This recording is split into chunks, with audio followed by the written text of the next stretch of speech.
झूठ कभी कभी खुद पर भी भारी पड़ता है। वैसे तो झूठ बोलना ही नहीं चाहिए, पर कभी कभी हमें लगता है कि ये तो छोटा सा झूठ है, इसको बोलने से कुछ नहीं बिगड़ेगा, और हम झूठ बोल देते हैं। पर अगर वो झूठ आपको कुछ टाइम बाद ही ऐसा हो जाए कि आप पर ही भारी पड़ जाए वो झूठ,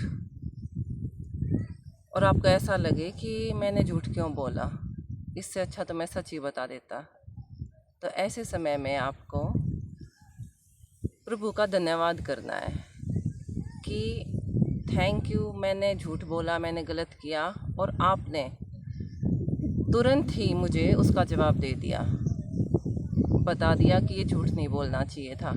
इससे अच्छा तुम सच बता देते तो भी कुछ नहीं जाता।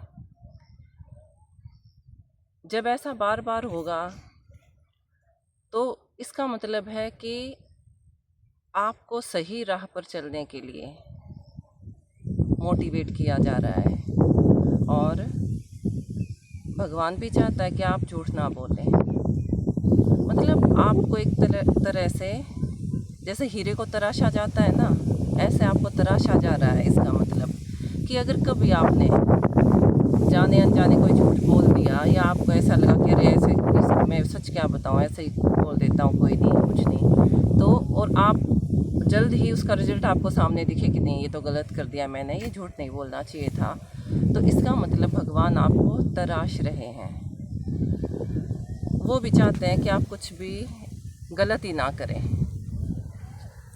किसी किसी के साथ ऐसा भी हो सकता है कि वो झूठ बोलते हैं और झूठ बोलने से बच जाते हैं। इससे क्या होगा, उस व्यक्ति को तो झूठ बोलने के लिए मनोबल मिलेगा, उसको लगेगा कि मैंने ये झूठ बोला था और चल गया। एक आदमी का झूठ तभी पकड़ा चला जाता है और एक का झूठ उसको बचा लेता है।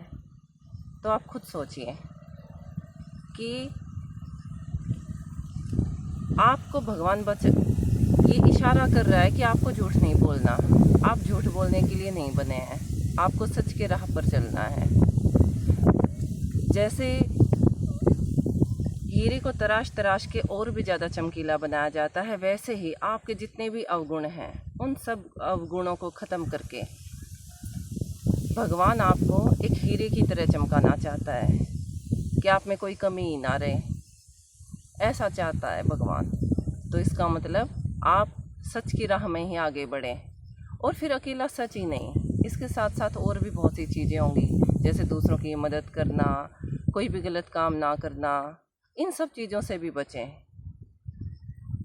तो इससे फ़ायदा तो आपका ही है। जैसे हम सोचते हैं कई बार कि हम बच्चे को पढ़ने के लिए बोलते हैं कि बेटा पढ़ लो, या ये वाला गलत काम मत करो, वो मत करो। छोटा बच्चा है उसको टॉफ़ी खाने से मना करते हैं, चॉकलेट खाने से मना करते हैं, तो बच्चे को लगता है कि नहीं, सबके पेरेंट्स तो छूट देते हैं, हमारे पेरेंट्स छूट नहीं देते। पर ये तो हमें पता है ना उसके लिए क्या सही है क्या गलत है। हम उसके स्वाद को देखते हुए उसके दांत तो नहीं ख़राब कर सकते, या उसका भविष्य तो ख़राब नहीं कर सकते कि वो पढ़ना ही ना चाहे, वो पूरे दिन खेलना चाहे, टीवी देखना चाहे, और हम उसको छूट दे दें। ऐसा तो हम नहीं करते ना, हम रोक टोक करते हैं। क्यों? क्योंकि हमें अपने बच्चे को अच्छा बनाना है, अच्छा इंसान बनाना है, सफल करना है। तो अगर आपके मामले में भी ऐसा ही हो रहा है कि अब आप जब भी कोई गलत काम करते हैं या कभी झूठ बोल देते हैं और आपको टोका जाता है भगवान द्वारा, मतलब कि आपको तभी ऐसा हो जाता है कि आप फंस गए, झूठ बोल दिया और फंस गए, तो इसका मतलब आपको सही राह पर लाने का प्रयास किया जा रहा है। भगवान चाहता है कि आप सही व्यक्ति ही बने, गलत ना बने।